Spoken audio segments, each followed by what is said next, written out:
얼굴이 반짝반짝 빛나십니다. 눈 뜰 수가 없습니다. 이렇게 또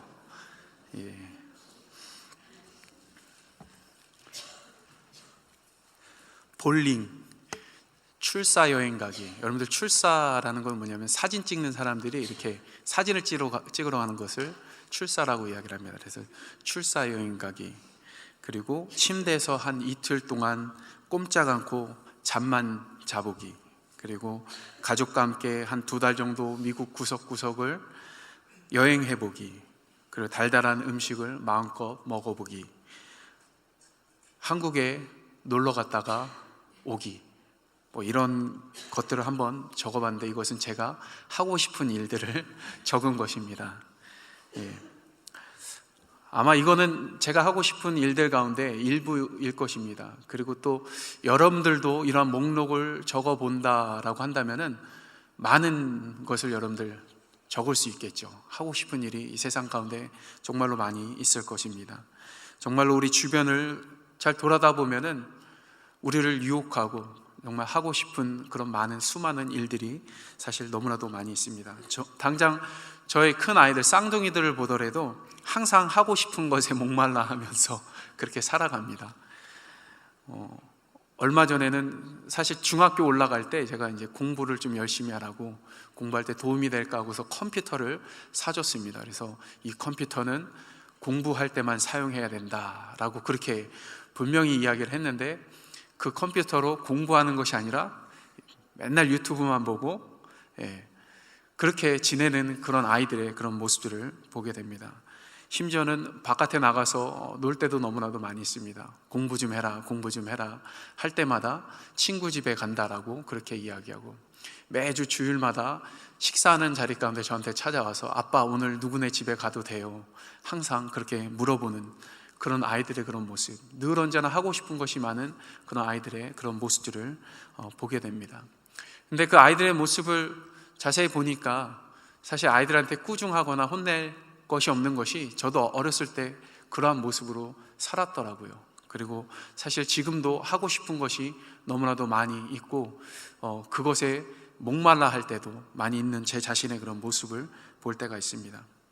사실 우리가 하고 싶은 그런 일을 하지 않고 산다는 것은 상당히 힘든 일입니다.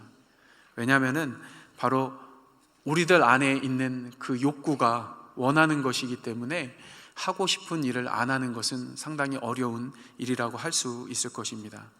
그것을 절제해야 되기 때문입니다.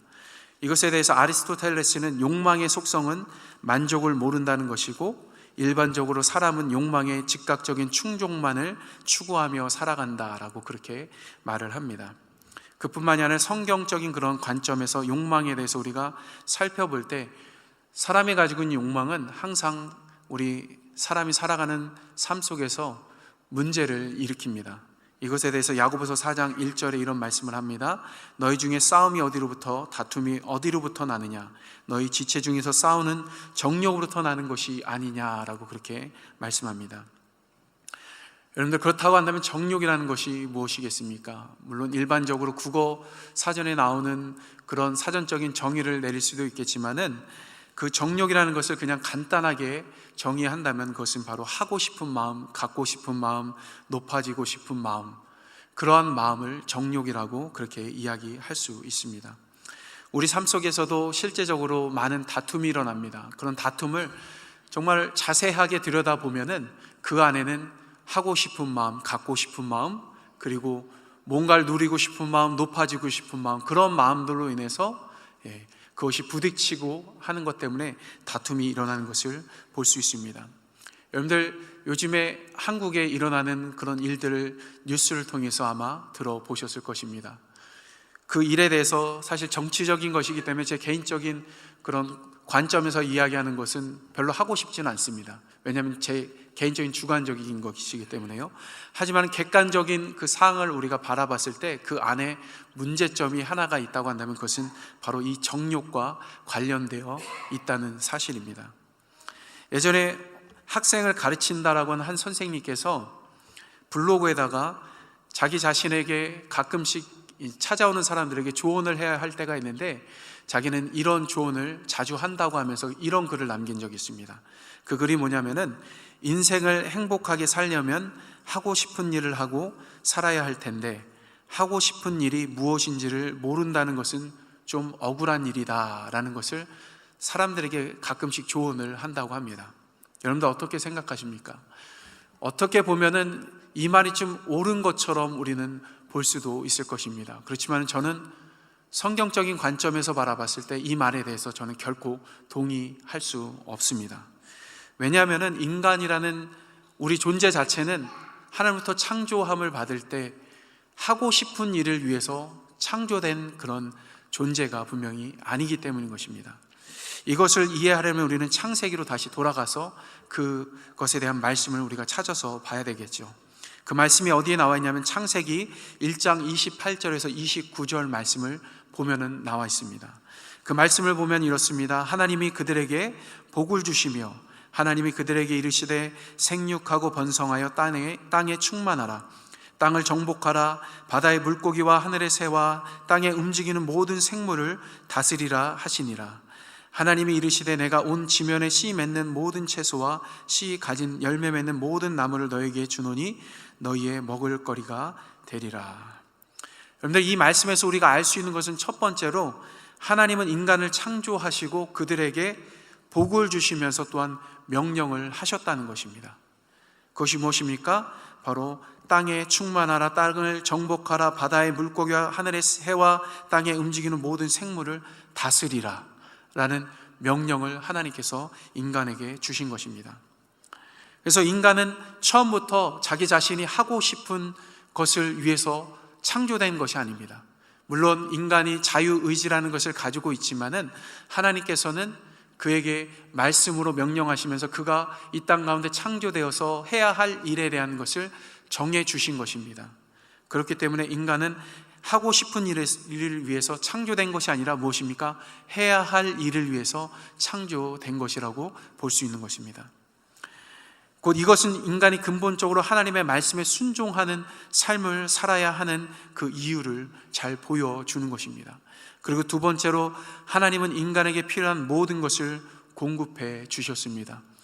창세기 1장 29절에 있는 것처럼 하나님은 인간에게 있어 가장 필요한 먹을 거리를 다 공급해 주셨습니다.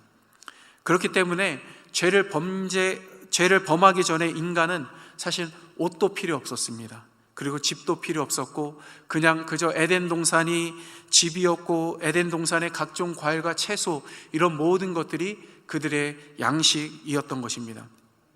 한마디로 죄를 짓기 전에는 인간이 정욕을 따라서 살아갈 필요가 없었던 것입니다. 왜냐하면 하나님께서 모든 것을 다 공급해 주셨기 때문인 것입니다. 그렇지만 어떻습니까? 그러한 삶 속에서 인간이 정말 하나님의 말씀을 따라 살아가야 하고 또한 순종하면서 살아가야 함에도 불구하고 인간은 하나님 앞에 말씀을 거역하고 불순종함으로 범죄를 하였습니다. 범죄하기 전에는 아담과 하와는 정말로 심플한 그런 삶을 살았던 것입니다. 그렇지만은 범죄함으로 하나님과 깨어진 그 관계 가운데서 하나님께서 땅을 저주하심으로 말미암아 땅에 가시덤불과 엉겅퀴가 자라나고 그것을 기경하면서 인간이 살아가야 되는 그런 삶을 살면서 자기 스스로 자급자족해야 되는 그 삶의 그런 모습들 가운데서 그들은 자기 정욕을 따라서 살아가게 되는 그런 일들 가운데 자연스럽게 놓여지게 된 것입니다. 그러므로 말미암아서 자기 자신들이 자급자족하며 살아가는 그 인생 속에서 때로는 다른 사람들의 것이 탐나기도 하고 다른 사람들이 자급자족해서 얻은 것을 빼앗기도 하는 그런 일들이 그 가운데 일어나면서 하나님과 그 깨어진 그 관계가 우리의 인간사 가운데서 영향을 주면서 사람들 사이에서도 정욕 가운데 서로 깨어지는 그런 관계 가운데로 그렇게 발전되어진 것을 우리는 알 수 있는 것입니다. 그렇지만 너무나도 감사한 것은 무엇입니까? 바로 하나님께서 독생자 예수 그리스도를 우리 가운데 보내주셨고 바로 그 예수님을 믿는 자들마다 영생을 주셨으며 또한 하나님의 자녀로 삼아주셨고 더 나아가서 하나님과 온전한 관계 가운데 살아갈 수 있도록 우리를 회복시켜 주신 것입니다. 그래서 여기 있는 우리 모두는 다 하나님의 은혜 가운데서, 하나님과 회복된 그런 관계 가운데서 살아가고 있는 하나님의 자녀인 것입니다. 그런데 여러분들, 이것을 알아야 합니다. 우리가 예수님을 믿고 구원받았다라는 것은 한마디로 이야기를 하면은 죄를 짓기 전에 하나님과의 깨어진 그 관계, 그 이전의 그 상태로 돌아가는 것을 의미하는 것입니다. 왜 그렇습니까? 우리가 예수 그리스도를 믿음으로 말미암아 하나님과의 깨어졌던 관계가 회복되어지고 온전한 관계로 맺어졌기 때문인 것입니다. 그렇다고 한다면 우리는 범죄하기 전에 그 상태로 돌아간 것입니다. 그리고 그렇게 범죄하기 전의 상태로 돌아갔다는 것은 또 다른 말로 무엇을 의미하는 것입니까? 두 번째로 바로 하나님의 공급하심을 누리면서 사는 삶으로 돌아간 것을 의미하는 것입니다. 그래서 우리가 이 세상 속에서 우리가 열심히 일하면서 얻는 물질이나 이런 모든 것들이 있다 할지라도 우리의 관점이 무엇으로 바뀐 것입니까? 그 모든 것들이 다 하나님이 우리에게 주신 공급함으로 우리의 관점이 바뀌고 우리는 그것을 바라보면서 감사하는 그런 삶을 우리는 살아가고 있는 것입니다. 그렇기 때문에 우리가 구원받았다는 것은 무엇을 의미하냐면 더 이상 우리가 정욕의 그런 삶을 벗어버리고 이제는 하나님을 의지하고 하나님을 바라보고 하나님이 주시는 공급함을 누리는 그런 삶 가운데로 나아가는 것을 의미하는 것입니다. 그렇기 때문에 우리는 정욕 가운데 이끌려 사는 그런 삶을 살아가서는 안 되는 이유가 거기 가운데 있는 것입니다.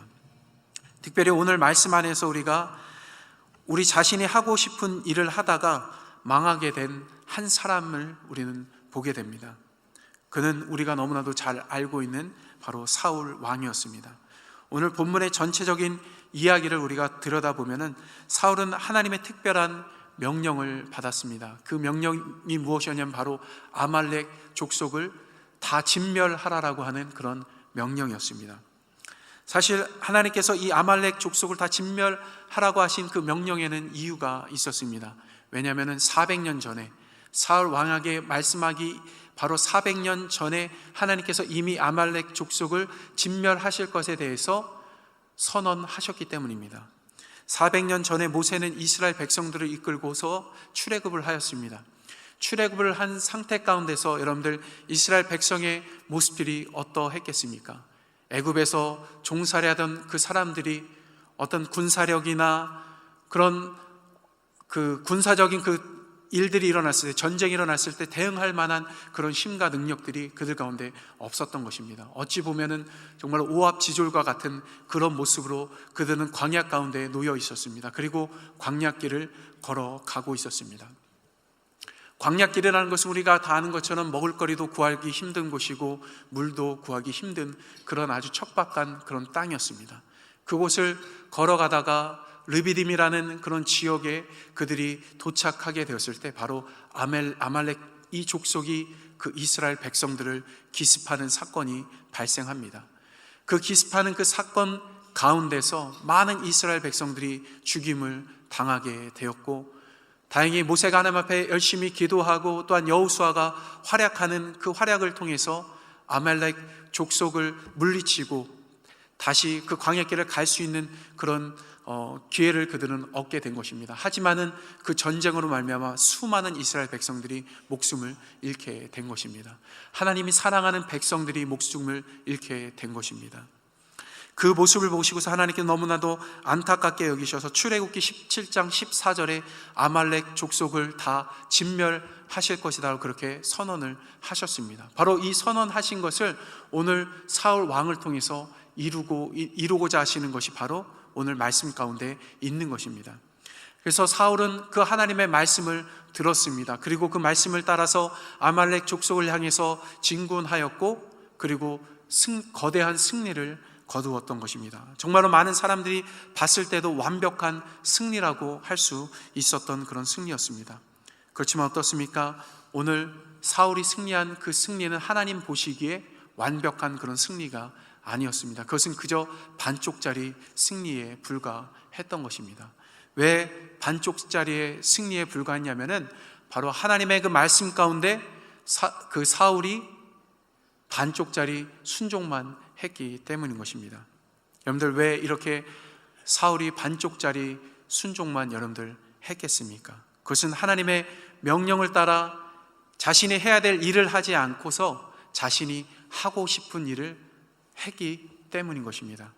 먼저 사울의 그 모습을 우리가 살펴보면은 사울은 하나님의 말씀에 순종하는 것처럼 보였지만은 자기 자신의 업적을 과시하고자 했습니다.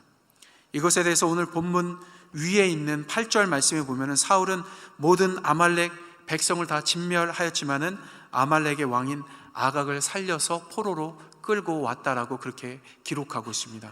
그것뿐만이 아닙니다. 12절에 보면은 사울은 전쟁에서 승리한 것을 기념하기 위해서 자기 자신을 위한 기념비를 세웠다라고 그렇게 또한 기록을 하고 있습니다.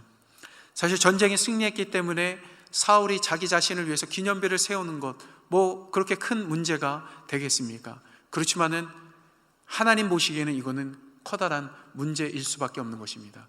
왜냐하면 이스라엘 백성, 이 고대 이스라엘 백성들이 전쟁을 치르는 그 전쟁에 있어서 여러분들 그곳에 앞장서시고 그 전쟁의 승패를 가르시는 분이 바로 하나님이시기 때문인 것입니다. 결코 이들이 하는 전쟁은 사람의 전쟁이 아니라 하나님의 전쟁이고 하나님께서 개입하시고 하나님께서 좌우하시는 그런 전쟁이었기 때문에 인간이 아무리 위대한 업적을 남긴다 할지라도 그 업적을 과시할 수 없는 이유가 바로 거기 가운데 있는 것입니다. 그렇지만은 사울은 1차적으로 자기 자신을 과시하고자 아말렉의 왕인 그 아각을 끌고 왔고 더 나아가서 기념비까지 세우는 그런 과오를 범한 것입니다. 바로 이 모든 것이 사울이 하고 싶은 그 과시하고 싶은 그 욕구 안에서 일어난 일이었다는 것을 우리는 기억해야 합니다. 사실 우리의 삶을 우리가 사실 냉정하게 돌아봤을 때 우리 역시도 우리 자신에 대해서 과시하고 싶은 그런 욕구를 갖고 살아갈 때가 상당히 많이 있습니다. 그러면서 실제로 많은 사람들은 자기 자신의 삶을 과시하며 살아갑니다. 그렇기 때문에 그런 말들이 있는 것 같습니다. 럭셔리, 좀 뭐라고 해야 될까요? 걸쭉하게 이야기한다고 해야 될까요? 그러면 뽀대난다, 이런 말들도 하기도 하죠. 그런 것처럼 그렇게 자기 자신을 꾸미면서 살아가면서 자기 자신을 과시하는 그런 수많은 사람들을 우리는 볼 수 있습니다. 심지어는 어떤 사람은 짝퉁 명품을 가지고서 그것을 가지고서라도 뭔가 자기 자신을 있어 보이게끔 하려고 하는 그런 사람들도 존재하는 것을 우리는 볼 수 있습니다. 사실 제 자신도 예전에 한번 길거리에서 파는 짝퉁 명품을 사다가 저희 집사람한테 선물로 준 적이 있습니다. 그렇다고 저는 그것을 진짜라고 속여서 주지는 않았습니다. 이거 짝퉁인데 그러면서 준 적이 있습니다. 좀 부끄럽지만은 그만큼 사람이라는 것은 뭔가 자기 자신을 과시하고 싶어 하는 그런 욕구가 분명히 있습니다. 그만큼 그런 자기 자신의 욕구를 따라 사람들은 살아가게 되어 있는 것입니다. 그런데 여러분들, 하나님은 우리의 겉사람을 보는 것이 아니라 우리의 속사람을 보시는 하나님인 줄 믿습니다. 정말로 우리가 아무리 우리의 겉을 아름답게 치장한다 할지라도 우리의 속사람이 하나님 보시기에 좋지 않고 나쁜 것을 행하면서 우리가 살아가고 있다고 한다면 하나님은 우리의 모습을 그리 좋게 판단하지 않을 것입니다. 그래서 우리는 우리의 겉사람을 위해서 살아가는 것이 아니라 우리의 속사람을 하나님 보시기에 좋은 모습으로 가꾸면서 살아가는 그런 삶의 모습을 분명히 우리가 살아가야 할 줄 믿습니다. 특별히 우리가 하나님의 자녀로서 살아가면서 우리 자신을 만약에 과시해야 될 일이 있다고 한다면 그것은 우리가 무언가를 가진 것을 과시하는 것이 아니라 정말 하나님의 자녀로 이 땅 가운데서 하나님의 사랑을 받고 산다라는 것을 우리가 자랑하면서 살 수 있는 그런 사람들이 되었으면 좋겠습니다. 그러므로 말미암아서 하나님을 믿지 않는 그런 영혼들에게 하나님의 사랑이 무엇인지를 여러분들 보여줄 수 있는 그런 여러분들이 되기를 주님의 이름으로 축원합니다. 그리고 오늘 사울의 그 반쪽짜리의 순종의 또 다른 이유를 우리가 살펴보면은 사울은 사람들의 눈치를 보면서 자기 자신이 하고 싶은 그 일을 행한 그런 모습을 보였습니다. 오늘 본문 문맥 안에서 보면은 사울은 아말렉에서 끌고 온 양과 소는 하나님의 명령 안에서 모두 다 진멸할 대상이었습니다. 전혀 그가 끌고 올 그런 대상이 전혀 아니었던 것입니다. 그렇지만 사울은 백성이 그것으로 제사를 드려야 한다라는 그 말을 듣고서 그 양과 소를 끌고 왔던 것입니다. 이처럼 사울은 하나님의 말씀에 순종한다라고 했지만은 무엇입니까? 사람의 말에 귀를 기울였고 사람의 눈치를 보는 그런 삶의 모습을 보여주었던 것입니다. 솔직히 우리가 살다 보면은 사람의 눈치를 보면서 살아갈 때가 분명히 있습니다. 그렇지만 우리는 사람의 눈치를 봐야 한다 할지라도 우리가 함께 하시는 그 하나님의 눈치를 바라보며 하나님의 말씀을 따라 살기를 그렇게 노력하는 그런 삶을 우리가 살았으면 좋겠습니다. 사실 우리가 사람의 눈치를 보게 되는 특별한 이유가 있습니다. 그것이 뭐냐면 바로 두려움 때문인 것입니다. 사람에 대한 그 두려움이 무엇을 말하는 것이냐면은 사람이 하는 그 말을 우리가 듣지 않으면은, 우리가 그 사람의 눈치를 보지 않으면은 왠지 모르게 왕따 당할까봐, 왠지 모르게 소외될까봐 우리는 사람의 눈치를 볼 때가 간혹 있습니다. 여러분들, 우리가 사람에 대한 그런 두려운 마음으로 사람의 눈치를 보고 있다라고 한다면은 여러분들, 하나님의 눈치를 더 보는 것이 우리들 삶 속에 필요하다는 것을 여러분들에게 말씀드리고 싶습니다. 실제로 24절에 사울은 자신의 죄를 고백하면서 하나님의 명령을 지키지 않은 그 이유에 대해서 백성들의 그 말을 들으면서 백성들을 두려워했기 때문이다라고 그렇게 고백하는 것을 우리는 보게 됩니다. 이러한 사울의 모습이 사실 우리의 모습이 될 수도 있다는 것을 우리가 알았으면 좋겠습니다. 만약 우리가 이것을 극복하고 싶다고 한다면, 사람들에 대한 그 두려운 그 시선과 그런 마음으로부터 우리가 자유해지고 싶다고 한다면 여러분들, 한 가지 방법이 있습니다. 그것은 뭐냐면 사람을 두려워하는 마음에서 하나님을 두려워하는 마음으로 바꾸면 되는 것입니다. 그것이 바로 하나님을 경외하는 마음인 것입니다. 우리가 다윗과 사울을 아주 간단하게 우리가 비교해 보더라도 커다란 차이점이 바로 여기에 있는 것입니다.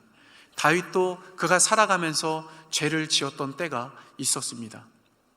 그렇지만은 그는 자기 자신의 죄를 알았을 때 하나님을 두려워하는 마음으로 다시 돌이키고 그 하나님을 두려워하는 마음 가운데 하나님을 바라보는 그런 삶을 그는 살았던 것입니다. 근데 오늘 사울의 모습은 어떻습니까? 사실 오늘 15장 말씀에만 사울이 범죄한 것이 아니라 3번 연속, 오늘 말씀까지 13, 14, 15장에 3번이나 하나님의 말씀 가운데 불순종하는 그 사울의 모습을 볼 수 있습니다. 그때마다 사울은 후회했습니다. 하나님을 바라보고 하나님을 의지하는 그런 모습으로 나아갔습니다. 그렇지만 아주 그 모습은 잠깐 동안이었습니다. 어떻게 보면 그 회개에 진실성이 있느냐라는 그런 의문점이 들 정도였던 것입니다. 그만큼 우리가 사람의 눈치를 보고 사람을 두려워하는 그런 모습으로 우리가 살아간다고 한다면 우리는 하나님을 두려워하는 모습으로 바라보고 우리를 삶 속에서 좋지 못한 행위와 잘못된 그런 모습으로 우리가 살아가고 있는 것을 하나님을 바라보면서 그것들을 되돌이키고 하나님을 의지하는 그런 모습으로, 다시 하나님이 원하시는 모습으로, 하나님의 말씀에 순종하는 모습으로 그렇게 살아가야 될 것입니다.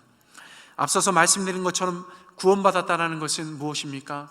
하나님과 깨어졌던 그 관계, 그 이전의 그 관계로 돌아가는 것입니다. 우리는 다 하나님과 온전한 관계 가운데 지금 살아가고 있는 사람들입니다. 그리고 더 나아가서 하나님이 공급하시는 것들을 우리가 받으면서 그렇게 살아가는 사람들입니다. 그런데 그렇기 때문에 우리는 사람의 눈치를 볼 필요가 없는 것입니다. 우리들 삶 속에서 무언가 부족하고 무언가 연약한 그런 모습이 느껴진다 할지라도 하나님이 나와 함께 하시고 하나님께서 나에게 많은 것들을 공급해 주시는 하나님이라는 것을 우리가 바라보고 의지하며 그렇게 나아가면서 사람의 눈치보다는 하나님의 눈치를 바라보면서 그렇게 살아가는 우리 모두가 되었으면 좋겠습니다. 근데 여러분들, 특별히 더 사울이 하나님의 말씀에 온전하게 순종하지 못한 결정적인 이유가 있습니다. 그것이 뭐냐면 사울에게 있어서 하나님은 나의 하나님이 아니라 사무엘의 하나님이었기 때문입니다. 오늘 말씀을 우리가 자세히 들여다보면 사울은 사무엘의 책망 가운데서 2번이나 나의 하나님께 제사하려고 라는 그런 말이 아니라 당신의 하나님께 제사하려고 라고 그렇게 고백하는 그 말을 보게 됩니다. 오늘 본문 말씀에 21절 말씀에 그런 고백이 담겨져 있고, 본문에 속해져 있지는 않지만 30절 말씀에 한 번 더 그러한 고백을 하는 것을 보게 됩니다. 결국 사울에게 있어서 하나님의 말씀에 불순종하게 된 이유가 무엇입니까? 그는 하나님과 온전한 관계를 누리면서 나아가지 않았던 것입니다. 하나님을 정말로 존경하고 하나님 위대하신 분이라는 그 사실을 사울은 알고 있었지만은 그 하나님은 무엇입니까? 나의 하나님이 아니라 사무엘의 하나님이었던 것입니다. 그렇기 때문에 그는 하나님 앞에 온전하게 순종하지 아니하고 하나님 앞에서 그가 해야 될 일을 온전히 하지 않고 자기 자신이 해야 될 일에 몰두하면서 살았던 그 삶을 살았던 것입니다. 여러분들, 우리들 삶 속에서도 가끔씩 우리는 하나님과 멀어진 관계처럼 느껴질 때가 있습니다. 그때 삶을 여러분들 솔직하게 되돌아보시기 바랍니다. 그때 여러분들의 모습은 어떻습니까? 아마 그때 내가 하고 싶은 일에 몰두하고 있는 나 자신의 모습을 아마 발견할 수 있을 것입니다. 예전에도 우리 담임 목사님께서 설교 가운데 말씀하신 것이 있습니다. 우리가 하나님을 떠나 있게 되면은 그것이 바로 죄를 짓게 되는 순간이다라는 것. 우리가 하나님과 온전한 관계 가운데 서 있지 못하면은 우리는 우리의 욕심에 자극을 받아서 우리의 욕심을 따라서 그렇게 살아가는 그런 삶을 살 수밖에 없는 것입니다. 오늘 사무엘은 그런 사울을 향해서 이렇게 말을 합니다. 왕이 여호와의 목소리를 청종하지 아니하고 탈취하게만 급하여 여호와께 악하게 여기시는 일을 행하였나이까. 오늘 만약에 사무엘이 우리들 가운데 있다고 한다면 우리를 향해서 아마 이렇게 외쳤을 것입니다.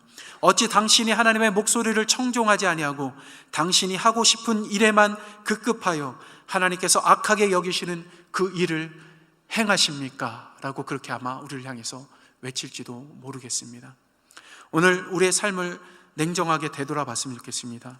정말로 하나님의 그 관계 안에서 아직 나 자신이 주인이 되어서 그렇게 하나님께서 악하게 생각하는 그 일들 가운데 우리가 몰두하면서 내가 하고 싶은 일, 내가 원하는 일들을 우리가 행하면서 그렇게 살아가고 있지 않은지 우리의 삶을 우리 모두가 되돌아봤으면 좋겠습니다. 만약 우리들 삶 속에 그러한 모습이 여러분들 있다고 한다면 하나님과의 온전한 관계를 여러분들 추구하시길 바랍니다. 그러면서 하나님을 경외하는 그 마음으로 다시 한번 하나님 앞에 온전하게 서서 하나님을 바라보고 정말 나의 주인이 되어주신 그 하나님을 바라보고 의지하면서 그렇게 나아갈 수 있는 그런 여러분들이 되었으면 좋겠습니다. 우리가 다 아는 것처럼 사람의 욕심이라는 것은 한도 끝도 없습니다. 그래서 어떤 사람은 정말로 채워도 채워지지 않는 것이 바로 우리의 마음이라고 그렇게 말을 합니다. 이런 생각 때문인지 우리는 그 비어있는 그 마음을 채우기 위해서 급급할 때가 너무나도 많이 있습니다. 그러다 보니까 우리는 하나님께서 원하시는 그 일을 해야 할 때 그때를 놓쳐버리고 우리가 하고 싶은 일 가운데 우리의 에너지를 투자하고 우리의 시간을 투자하고 그렇게 우리가 하고 싶은 일을 따라서 우리가 살아가는 그런 모습을 보일 때가 너무나도 많이 있습니다. 여러분들은 어떠십니까? 여전히 우리가 원하는 그 일을 해도 정말로 우리의 마음을 여러분들 채울 수 없는 그 마음 안에서 계속해서 끊임없이 여러분들 그 빈 마음을 위해서 여러분들 살아가고 계십니까? 그렇다고 한다면 여러분들 그 삶을 우리가 하나님을 바라보면서 우리가 내려놓기를 원합니다. 비록 우리 마음에 빈 마음을 우리가 채울 수 있다라고 생각하면서 그렇게 살아가고 있지만은 실질적으로 우리가 바라보면은 우리는 우리의 마음을 우리 스스로가 채울 수 없습니다. 그렇지만은 우리를 채울 수 있는, 우리의 마음을 채울 수 있는 방법이 있습니다. 그것은 뭐냐면 바로 하나님 앞에서 늘 언제나 우리가 누구인지 그리고 하나님과의 바른 관계 안에 우리가 설 때 우리는 그 빈 마음을 채울 수 있습니다. 그것은 뭐냐면은 바로 하나님 앞에서 우리가 어떤 존재인지를 항상 되새기면서 사는 것입니다. 우리는 하나님의 자녀입니다. 그리고 하나님께서 택하신 족속의 백성인 것입니다. 우리의 정체성을 우리가 올바로 알고 그 정체성을 우리 마음에 늘 언제나 인식하면서 그렇게 살아가며 그렇게 나아갈 때 우리는 그 정체성 안에서 하나님이 내게 주시는 그 말씀을 그냥 흘러 보낼 수 없을 것입니다. 그 말씀을 우리의 마음에 되새기고 마음에 깊이 새기면서 그 말씀을 따라 살려고 하는 그 노력과 그 마음이 우리들 가운데 일어나게 될 것입니다. 그렇지만 더 중요한 것은 그 빈 마음을 채우는 가장 좋은 방법은 바로 성령 하나님으로 우리의 마음을 채우는 것입니다. 분명히 성령 하나님께서는 우리 안에 내주하고 계십니다. 여러분들 그 성령 하나님의 그 충만함을 여러분들 받으셨으면 좋겠습니다. 그렇다고 하면 성령의 그 충만함이라는 것은 여러분들 무엇이겠습니까? 성령의 충만함이라는 것은 다른 것이 아닙니다. 바로 그냥 그저 우리의 마음을 가득히 채우는 것이 성령 충만함이라고 생각할 수도 있겠지만 그것은 실질적으로 성령 충만함이 아닙니다. 성령 충만함이라는 것은 가득히 채우고 넘치게 하는 것입니다. 우리들 가운데 성령 하나님은 단순히 우리 안에만 채울 정도의 그 정도의 하나님이 아니라는 것을 우리 모두는 다 알고 있을 것입니다. 성령 하나님은 우리 가운데 함께 하시면서 계속 흘러 넘치도록 하나님의 은혜와 사랑, 그런 모든 것들을 공급하고 계시는 그런 하나님이십니다. 그런 성령 하나님의 그 충만하심을 우리가 계속해서 누리며 나아갈 때 우리 안에 있는 탐욕과 욕심, 이런 모든 것들은 그 충만한 가운데 자연스럽게 정화되어지고 없어지게 된다는 것입니다. 그렇게 성령 충만함 가운데서 온전히 하나님을 바라보고 의지하며 그렇게 나아갈 때 여러분들 삶 속에 많은 삶의 욕구와 정욕, 그런 모든 것들이 있다 할지라도 그것 가운데 우리가 노예가 되어서 살아가는 삶이 아니라 우리가 이 세상, 하나님께서 우리에게 명령하신 것처럼 우리가 살아가고 있는 그 삶을 다스리면서 정복하면서 살아가는 그런 귀한 삶을 살아가게 될 줄 믿습니다. 더 나아가서 하나님께서 우리들 간에 공급하시는 것들을 우리가 감사함으로 바라보면서 그 공급하심을 누리면서 그렇게 살아가는 여러분들 되어질 줄 믿습니다. 그래서 하나님의 말씀을 들을 때마다 여러분들 그것이 온전한 순종, 완벽한 순종이 되기 위해서 늘 언제나 우리 자신을 하나님 앞에 의탁하면서 나 자신이 누구인지, 또한 성령의 그 충만함으로 여러분들 그렇게 살아가며 승리하는 여러분들 되었으면 좋겠습니다. 기도하겠습니다.